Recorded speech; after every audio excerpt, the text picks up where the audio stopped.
No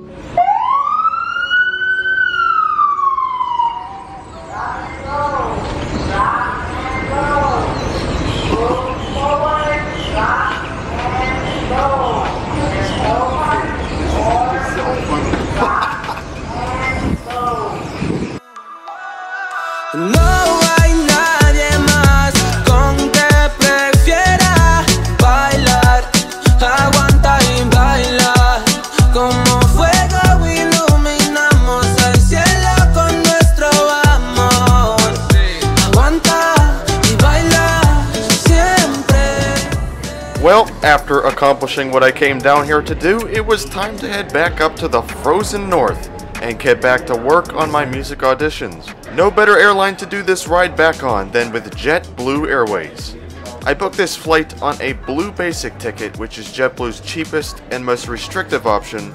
It does not include any advanced seat reservations, carry-on bags, or checked bags, miles away from what JetBlue used to be known for. But there's no way I'm going to complain about that on this ride, as, spoiler alert, it's going to be very empty, and I only paid, get this, $24.40 for this flight.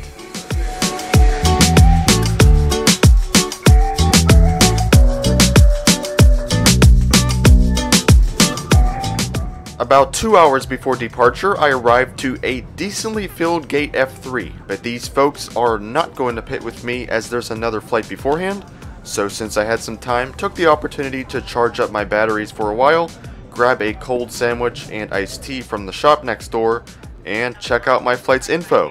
JetBlue operates here at FLL's Terminal 3, shared also with Spirit, American Azul, Sun Country Air Transat, and Avelo. It's made up of concourses E and F, but compared to all other concourses and terminals at this airport, it's got to be, by far, the worst.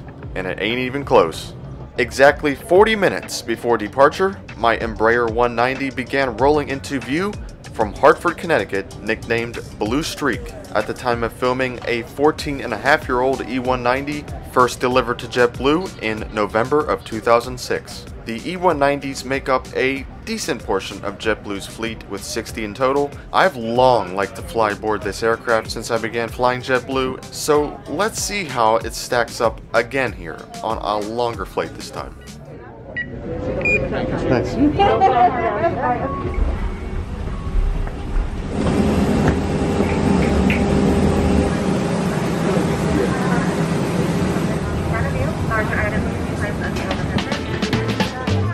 Since JetBlue's E190s do not have any mint suites, they had the entire plane boarding from back to front today for social distancing. On these jets, the layout is standard throughout the plane, 2 across. There are 84 core class seats, which is their way of saying economy, and 16 even more space seats, basically their economy plus seats, comprised of row 1 and 3 rows around the emergency exit doors. My seat for the ride up to Pittsburgh will be here in 7D up front.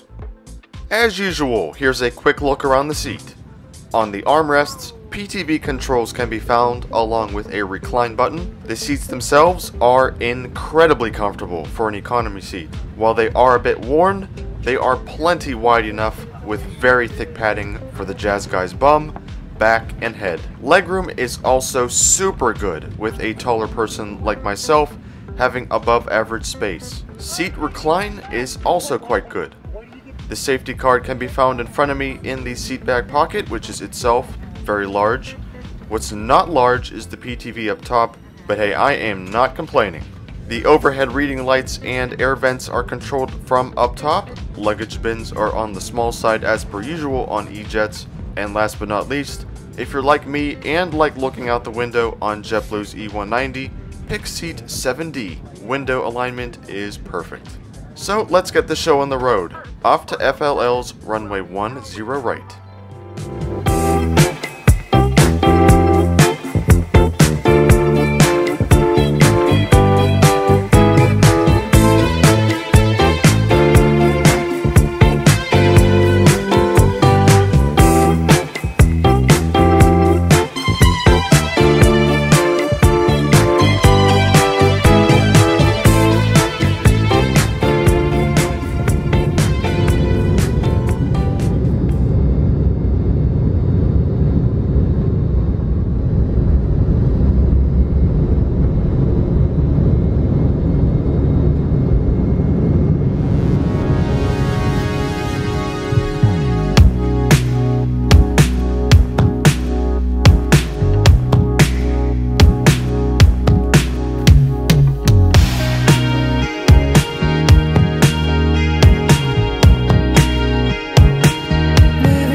Well, what better way to start this JetBlue flight off than a visit to the lab? On the E190 there are two on board, one in the front and this one in the back, which I have found to be the larger of the two. Obviously it's a bit dated, but the space definitely trumps that big time. Just outside the lab is a snack cart filled with JetBlue's famous, what seems like unlimited free snacks. During COVID they did cut back on it a bit, but we will still be getting some stuff soon, or right now. The FA is past my row, so decided to sit back here for a while till she passed by. The flight time up to Pittsburgh tonight will be 2 hours and 6 minutes, cruising up at 37,000 feet.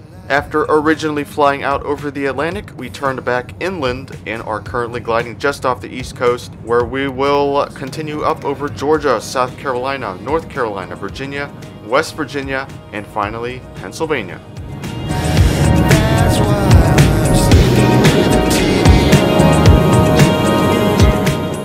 Finally, once the flight attendant went through everyone on the plane, and it wasn't many, she gave me some things and I could walk back to my seat up front. Like 95% of the things on this plane, the tray tables are also quite large. Not extendable, but it's certainly not needed for most people.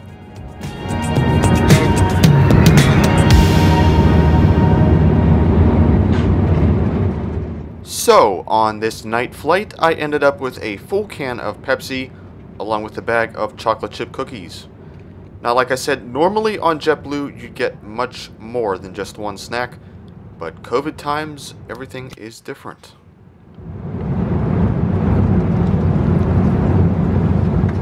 It's listed on the back of the brochure to receive an instant response. Thank you for joining us. We hope you enjoy the rest of the flight.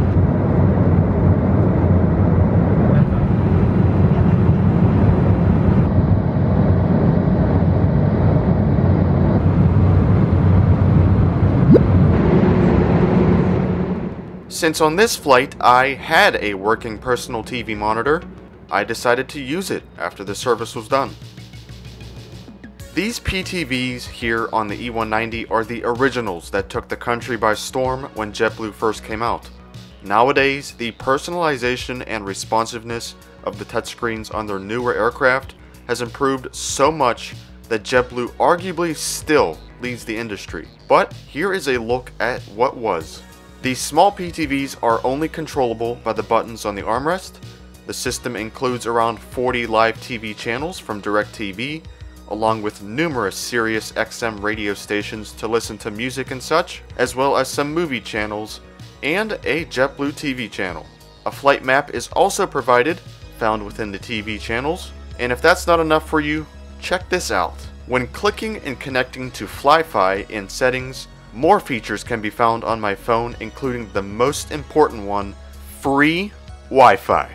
Yes, free. Free. The only US airline currently offering free in-flight Wi-Fi.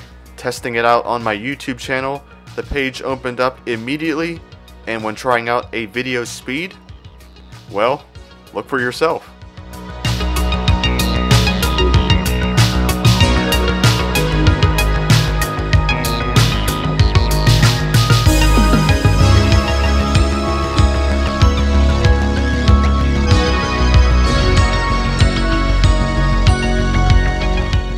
Okay, I will give my full review once we land, but I must say already, this was one of the most enjoyable and relaxing flights I've ever been on, period. If only it could have been a little longer, but thus, the lights of Western Pennsylvania began to grow, and we began our set of turns into Pitt's runway 28 right for landing. Not again.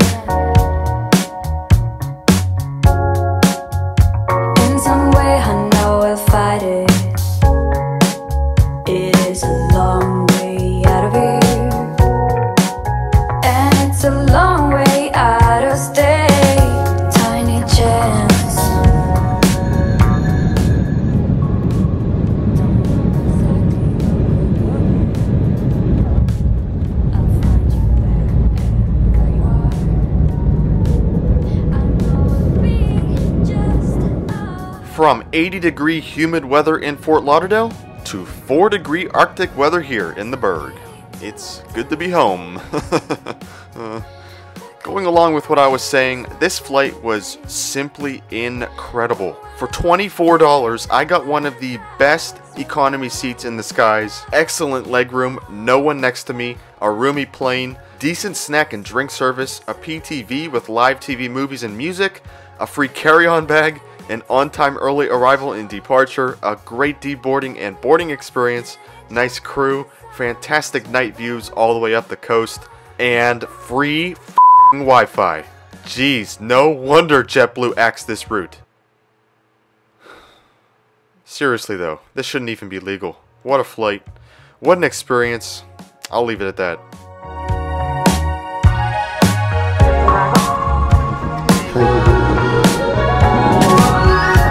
Not again.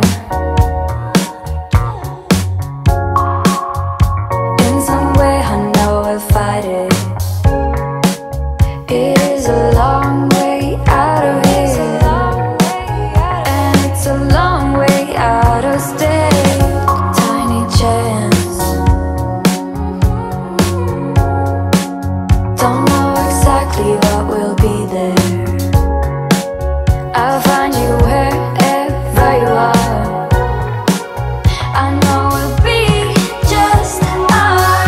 There's no need to attenuate. The commotion is not too late when we're lost in each other. Alright guys, it's currently 3 a.m. and it is 4 degrees.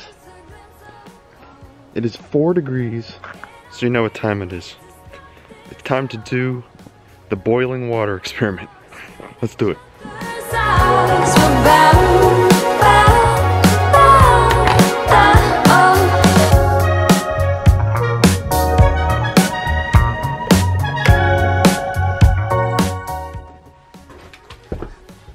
Alright, here we go. 1, 2, 3.